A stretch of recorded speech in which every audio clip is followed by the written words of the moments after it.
your discussion with the apostate prophet, you said that you think Jesus believed he was the Messiah? Yes, but not in the sense that Christians say Hmm. that. But when Christians say Jesus is the Messiah, what they typically mean is that Jesus was the one sent by God to die for the sins of the world and to be raised from the dead. There was no Jew in the days of Jesus who thought that's what the Messiah was going to be. There were no Jews who thought that.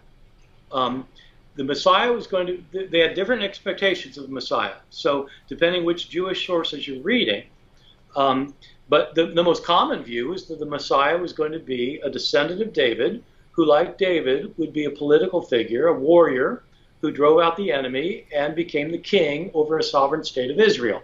That's the most common view. Other Jews thought that the Messiah would be a cosmic figure who destroyed the forces of evil, God's enemies, and set up a kingdom here on earth, kind of a cosmic judge, one like a son of man, as in the book of Daniel. There are other Jews, the Jews who produced the Dead Sea Scrolls thought there were going to be two messiahs. One apparently was going to be like a political figure who would be subservient to the major messiah, who was a priest, who would interpret God's laws and would rule the people of God with a fist of iron. And so there are various views, but all of these views had in common the idea that the Messiah would be a great figure of grandeur and power who would overwhelm the enemy and set up and rule God's people. Christians, of course, have never said that because Jesus didn't do that. Jesus was crucified.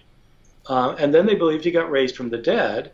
And so Christians came up with this idea that the Messiah is not supposed to be any of those things. The Messiah is supposed to be somebody who dies and is raised. And then they turned to their Bible and they found passages that seem to say that about there's going to be some righteous person who suffers and then God vindicates, like Isaiah 53 or Psalm 22, and there's all these verses most of your listeners will know about.